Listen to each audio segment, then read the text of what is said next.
Vous écoutez Bretagne 5, il est 8h17. Bretagne 5, l'invité de la matinale. Et notre invité politique ce matin est Théo Le Verger. Il est délégué régional des Jeunes Républicains, responsable départemental des Jeunes Républicains en Ille-et-Vilaine. Et malgré les vicissitudes routières, il nous a rejoint au micro de la matinale. Je l'en remercie. Bonjour. Bonjour. On va parler ce matin, tout de suite on va rentrer, si j'ose dire, dans le vif du sujet avec la sécurité, ces problèmes de sécurité dans les villes bretonnes et Rennes en particulier, où s'est déplacé le ministre Bruno Retailleau, ministre de l'Intérieur. Il a fait des promesses à Rennes. On va en parler donc de ces problèmes de sécurité. Théo Le Verger, est-ce que c'est quelque chose qui vous inquiète, cette montée de la violence dans les villes bretonnes ? Ce qu'on peut tout d'abord noter, c'est que l'Ouest a perdu sa tranquillité. Pendant très longtemps, l'Ouest était perçu comme le havre de paix de la France, où tous ces problèmes-là n'existaient pas. Ça a commencé par Nantes, où la situation sécuritaire s'est dégradée il y a déjà plus d'une dizaine d'années. C'est quand même dommage pour la ville qui était toujours première dans les classements des villes où il faisait le plus bon vivre, où tout le monde voulait partir s'installer et travailler pour fonder sa famille dans un cadre de vie qui était exceptionnel. Et aujourd'hui, c'est devenu une ville que les gens évitent.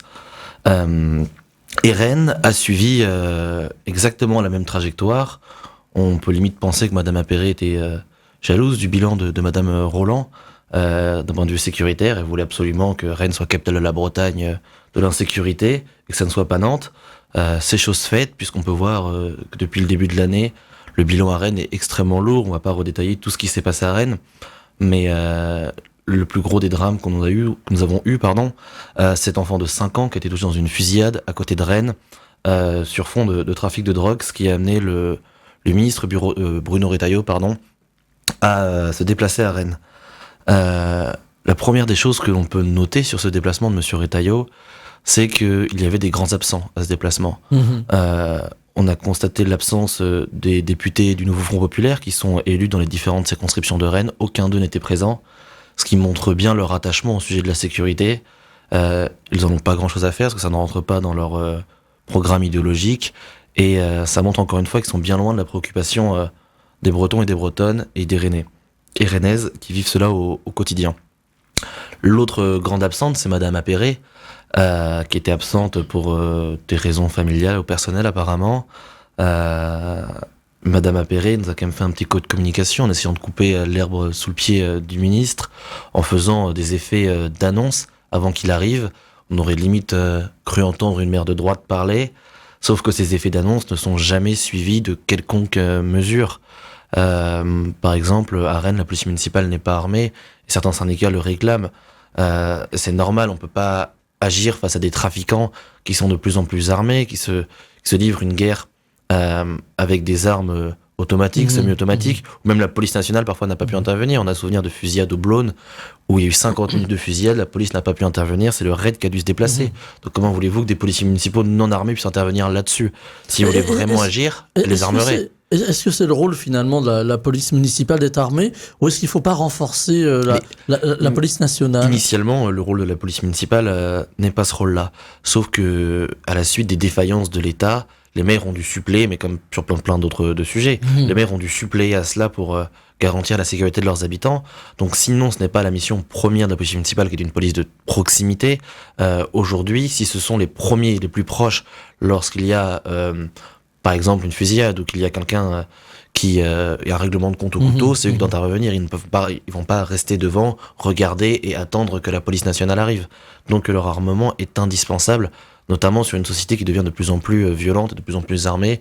Les attaques au couteau sont légion, c'est indispensable. Est-ce qu'il faut aussi agir sur le volet justice, parce que il y a des arrestations, il y a évidemment les condamnations, mais on a l'impression que là encore on donne pas les moyens à la justice d'agir de façon assez coercitive. Bien sûr. Alors sur ce sujet-là, sur le sujet du narcotrafic, il y a les solutions à court terme et à long terme. Les solutions à court terme, c'est ce que monsieur Retailleau a mis en place à Rennes, à savoir le déploiement de 2 compagnies de CRS supplémentaires, à savoir le renforcement de la BST, qui est une brigade de police de terrain et de proximité. Ça, c'est des mesures de court terme pour réussir à endiguer légèrement et à à éviter un nouveau drame dans les jours qui viennent ou des représailles. Sauf que ça ne combat pas totalement le problème. Ça ne l'éradiquera pas, pardon. Pour l'éradiquer, donc oui, évidemment, il faut agir sur le volet de la justice. Et de l'investigation peut-être aussi, bien sûr, sur les enquêtes. Il y a 3 grands volets où il faudrait agir pour lutter efficacement contre le narcotrafic. Tout d'abord sur le blanchiment d'argent. Faire en sorte qu'il n'y ait pas 1 euro d'argent sale acquis qui serait le produit de la vente de drogue qui puisse être injecté dans le système financier légal. C'est le premier des points sur lequel il faut attaquer. Sur le système d'investigation, il faut évidemment renforcer les moyens des enquêteurs pour qu'ils puissent lutter contre des réseaux qui sont de plus en plus internationaux, de plus en plus organisés. Et enfin, sur le volet de la justice, il va falloir 2 choses. Tout d'abord que la justice, que la peur change de camp, que ce soit plus les habitants qui aient peur, mais les trafiquants qui aient peur. Et pour cela, il faut que quand on leur inflige une peine de prison, qu'ils y aillent. Parce que le problème, c'est qu'avec une surpopulation carcérale en France, vous n'allez pas en prison sur des peines inférieures à 2 ans. C'est très rare. Donc quand vous êtes condamné 1 fois, 2 fois, 3 fois à des peines d'emprisonnement d'1 an, 2 ans, et qu'à chaque fois vous ressortez libre sur bracelet, vous avez une forme d'impunité qui se crée, et il monte en violence, il monte en puissance en disant de toute manière rien ne m'arrivera. Si dès la première condamnation à 1 an, ils font 1 an en prison, en général, ça en dissuadera déjà une partie de recommencer. Donc pour ça, c'est par la construction de prisons supplémentaires, mais ça peut être aussi par l'instauration de peines planchées qui avaient été supprimées à l'époque. Avec un volet peut-être plus coercitif, là aussi les députés vont avoir à se prononcer là-dessus. Et exactement, il faudra avoir un cadre législatif nouveau, créer un nouvel écosystème juridique pour lutter au mieux contre ce narcotrafic. Et ce que nous avions fait à l'époque contre le terrorisme, quand le terrorisme avait durement frappé la France il y a une dizaine d'années, l'État avait réagi par des moyens forts, et notamment en mettant en place ce qu'on appelle aujourd'hui le parquet national antiterrorisme. Il faut calquer cette méthode-là, sur le narcotrafic. Il faut une forme de cour spéciale, finalement. Exactement. Une fois qu'on aura donné tous ces moyens dans ces différents volets, et tout cela sera mis en place, la guerre pourra enfin se faire à peu près à armes égales. Et comme l'a très justement souligné M. Retailleau, actuellement on est à minuit moins 1. La France est sur un point de bascule, et si rien n'est fait contre le narcotrafic, il y a fort à craindre que la situation se dégrade et qu'elle soit très très difficilement récupérable dans les années à venir. Avec un narcotrafic qui se déplace aussi dans les campagnes, on entend, vous faisiez référence à Nantes et à Rennes, mais on entend aussi beaucoup de cas de figure dans des campagnes de trafic de stupéfiants, où là évidemment ça se passe, j'allais pas se dire au vu au su de tout le monde. Est-ce qu'il va falloir aussi avoir une réponse égalitaire entre les villes et les campagnes, de crainte justement que le trafic se déplace? Dans le monde rural, la présence de réseaux de trafic de drogue commence à s'étendre depuis plusieurs années. Et surtout, ce qu'il faut voir derrière, c'est qu'il y a une augmentation de la consommation dans le milieu rural. Parce que sans consommateurs, il n'y a pas de trafiquants. Et chez les jeunes en milieu rural, la prise de drogue dure est en augmentation extrêmement frappante, notamment sur des drogues comme la cocaïne ou dans l'imaginaire collectif. On la verrait plus dans des beaux milieux à Paris, dans des appartements cossus. Et la réalité, c'est que il y en a peut-être, mais que dans des campagnes, c'est une drogue qui est omniprésente, qui est beaucoup plus facilement trouvable en milieu rural qu'en plein Paris. Et ce n'était pas le cas il y a 20 ans ou il y a 30 ans. Donc ça veut dire qu'il y a un réseau qui s'est étendu, qui s'est organisé, contre lequel il va falloir lutter très efficacement également. Et il faut aussi avoir là aussi un volet coercitif vis-à-vis des consommateurs, des clients finalement. Mais comme je l'ai dit juste avant, s'il n'y avait pas de consommateurs, il n'y aurait pas de trafiquants. Sur la consommation de cannabis, elle est en augmentation constante en France. On est même... il me semble, le premier pays consommateur de cannabis, et le pays où il y a la part de la population qui a déjà testé, qui est la plus importante. Et le gros risque, c'est que le cannabis s'installe définitivement comme quelque chose limite de culturel en France. Et si cela s'installe de manière durable comme ça va être extrêmement compliqué de lutter. Donc il faut faire en sorte que dès le plus jeune âge, la culture, comme monsieur le ministre disait, la culture du petit joint disparaisse, que ça ne soit plus un acte banal, et que les parents veillent aussi au grain, parce qu'il y a aussi un rôle des parents là-dessus, que les lycées veillent, et que les consommateurs soient sensibilisés dès le début, dès le plus jeune âge, et ensuite forcément on n'a pas envie, à chaque fois quand on se dit bon, pour un joint on va pas pénaliser la personne, en général les policiers quand ils prennent quelqu'un ainsi, ils écrasent le joint par terre et on passe. Le problème c'est qu'à force de laisser passer, on en arrive dans la situation actuelle.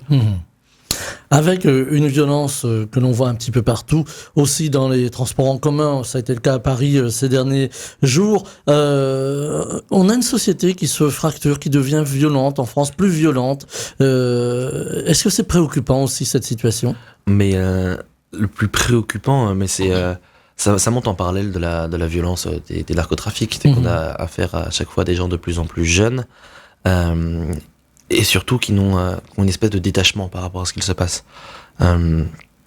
qui ne font plus aucune différence entre le bien et le mal, qui pour eux une vie n'est pas quelque chose de très important. Et on a bien vu ce qui s'est passé, l'attaque dans le RER. On a eu une espèce de règlement de compte à coups de hache. Et j'ai vu la vidéo après des personnes qui ont été attaquées. Et une espèce de détachement, pas de sidération, comme des très jeunes, si c'était passé quelque chose de parfaitement normal. La personne qui filme, il filme comme s'il avait vu un truc drôle se passer sous ses yeux. C'est un détachement total qui fait extrêmement peur. Et ce détachement, on peut le voir sur le drame qu'a frappé à nouveau Romans-sur-Isère et le club de rugby de Romans, qui compte désormais un 2e mort en l'espace d'1 an seulement. On pense aux familles tout d'abord, mais ce jeune a été abattu par quelqu'un suite à une altercation visiblement dans la boîte de nuit, qui est revenu sur le parking, qui a ouvert le feu au pif.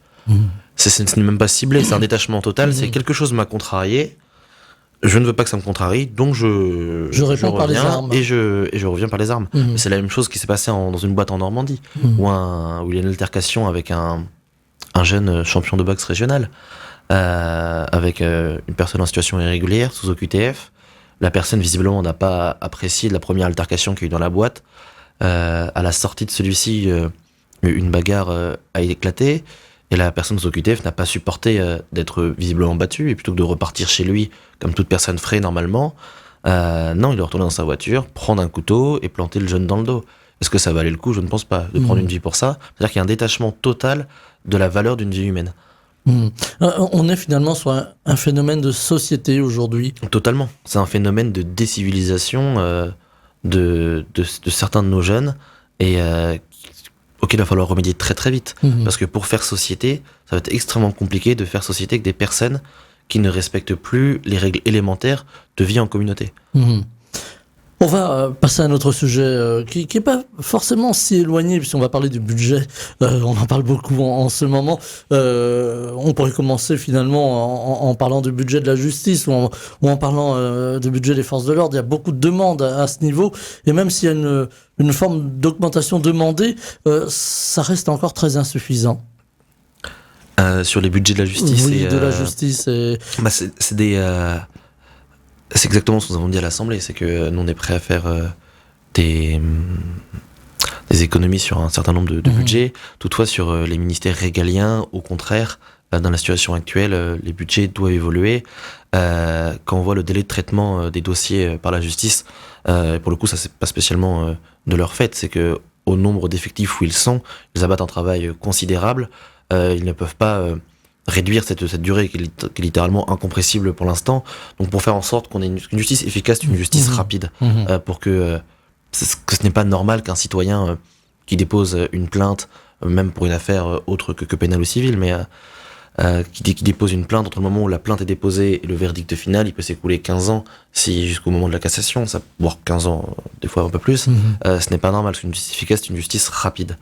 Et pour donner plus de rapidité à la justice, il va falloir augmenter certains effectifs, notamment sur les effectifs de magistrats et de greffiers. Donc là où ça passe par une augmentation du budget, et idem sur le ministère de l'Intérieur, on l'a bien vu aujourd'hui, les sujets sécuritaires, on l'a évoqué juste avant, donc on a parlé de la réponse qui pourrait être juridique, législative et autres, mais il y a aussi une réponse policière, et la police aujourd'hui est en partie débordée, ils ont un nombre d'heures supplémentaires qui sont pas payés parce qu'il n'y a pas les moyens de les payer, mais ils ont un nombre d'heures supplémentaires qui est énorme à leur actif. On leur demande toujours plus. Ils sont pour certains au bord de la rupture, au bord du craquage, parce qu'ils sont en sous-effectif par rapport à la situation. Donc oui, il va falloir dans les années à venir avoir une augmentation considérable des effectifs, notamment dans les villes qui commencent à sombrer, comme Rennes ou comme Nantes. Mhm. Avec évidemment la dure équation de pouvoir continuer à assurer des missions pour l'État, missions régaliennes, et en même temps réaliser des économies. Alors on le voit, ça a été le cas de la discussion sur la partie recette du projet de loi de financement de la sécurité sociale, ça s'est fait dans la douleur. Exactement. Pour revenir sur le budget, pour expliquer assez simplement, le vote du budget se décompose en deux parties. Une première partie qui est le vote du PLF, qui est le projet de loi finance, qui considère le budget de l'État, et le vote d'un deuxième volet qui est ce qu'on appelle le PLFSS, qui est le projet de loi de la finance de la sécurité sociale, qui concerne du coup, comme son nom l'indique, le budget de la sécurité sociale, qui est extrêmement important. Parce que la sécurité sociale, c'est à peu près 45% du budget global de l'État. Pour revenir sur la situation budgétaire de la France actuellement, pour montrer à quel point la situation est critique, on a un déficit public en 2024 qui était de 6,1%, soit 52 milliards de plus que ce qui était prévu dans le projet de loi finance 2023. Donc ça fait un dérapage de plus à l'actif de monsieur Bruno Le Maire. Bon, c'est au moins le 5e ou le 6e dérapage de sa part. On s'y attendait. Sauf... Il n'a pas été honnête dans la démarche, Bruno Le Maire, selon vous? Il va y avoir on l'avait évoqué sur ce plateau-là, qu'entre le déficit public annoncé et celui qu'on a aujourd'hui, il y a une marge qui est considérable, et il y avait également une marge considérable sur la croissance qui était annoncée. Il y avait 0,4 ou 0,5 points de différence, il me semble, entre ce que Bruno Le Maire avait annoncé et ce qu'avait été la réalité. Le ministère de l'économie français compte parmi les meilleurs analystes dans ses rangs.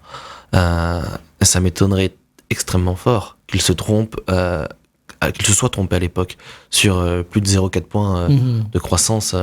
C'est quasiment impossible. Et ça m'étonnerait aussi qu'il n'ait pas prévu un tel dérapage.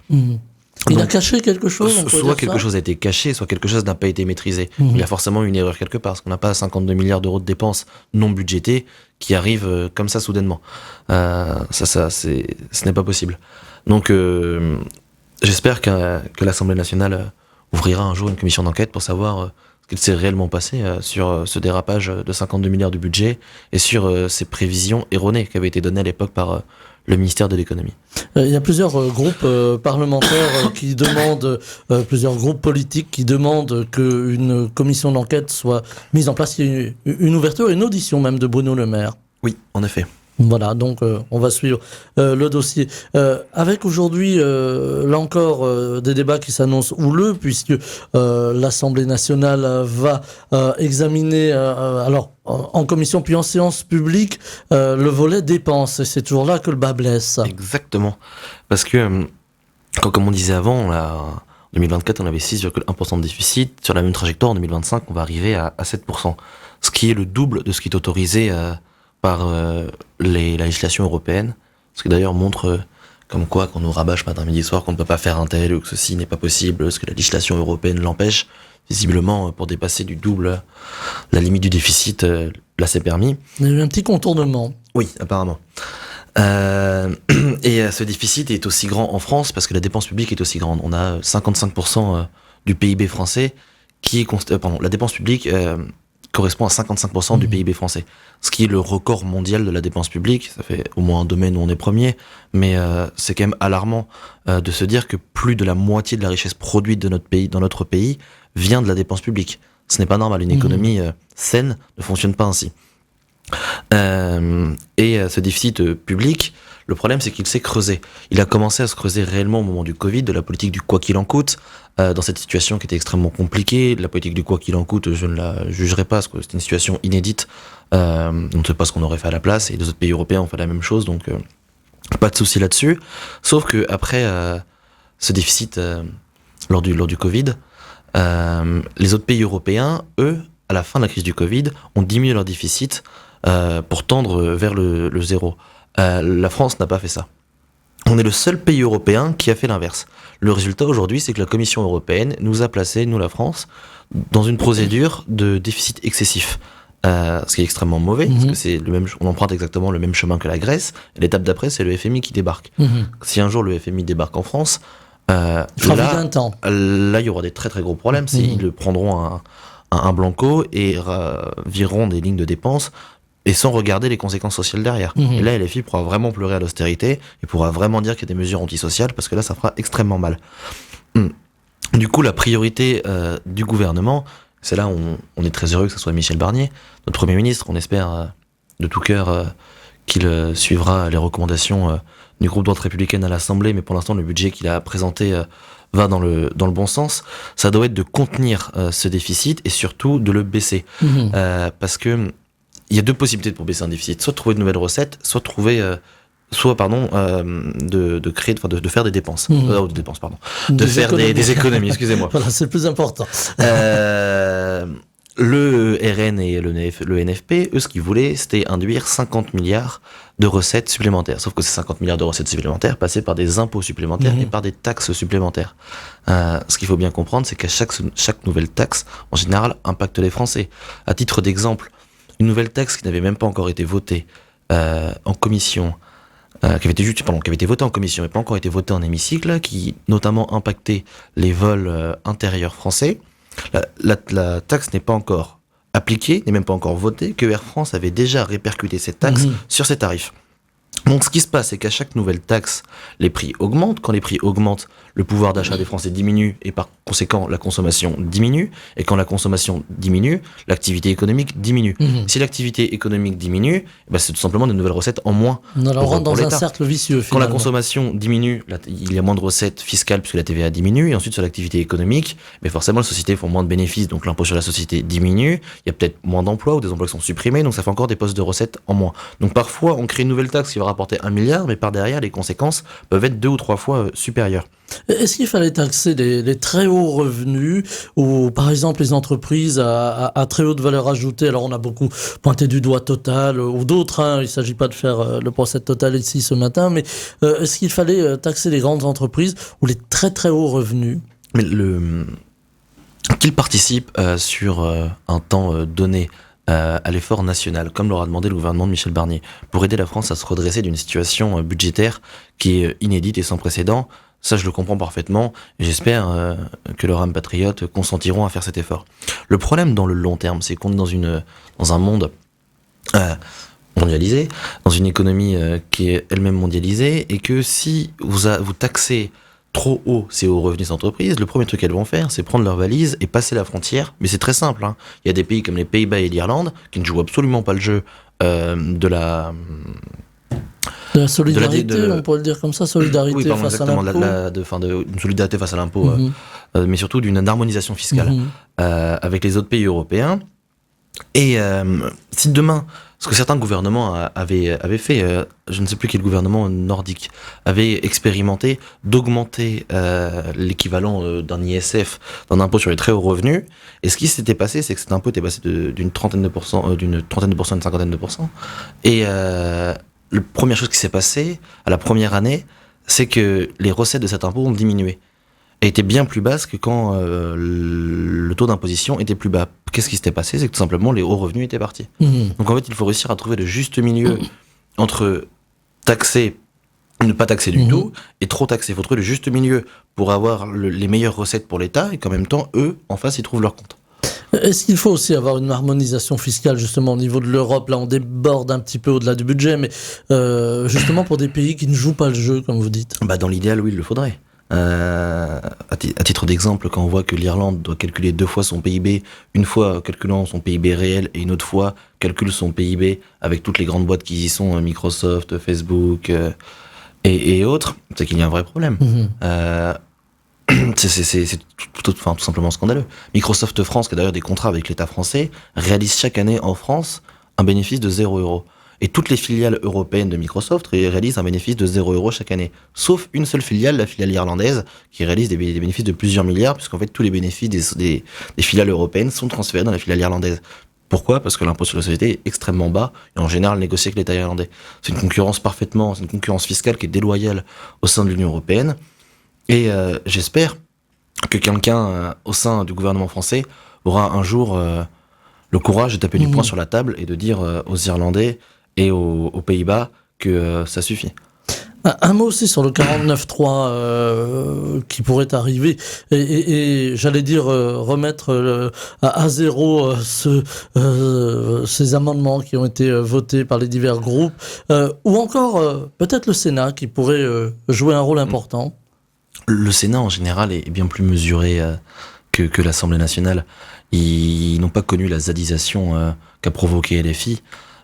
Et tant mieux pour eux. Ça fait qu'on a des commissions qui sont beaucoup plus apaisées, des bords politiques qui se parlent beaucoup mieux et qui avancent main dans la main dans le bon sens, forcément avec des idées qui peuvent être divergentes, mais tout le monde essaie d'avancer dans l'intérêt du pays. À l'Assemblée nationale, on a bien vu que c'était pas trop le cas, c'était plus dans l'intérêt de ses propres réseaux sociaux, de réussir à faire le buzz, et plutôt que d'avancer dans l'intérêt du pays.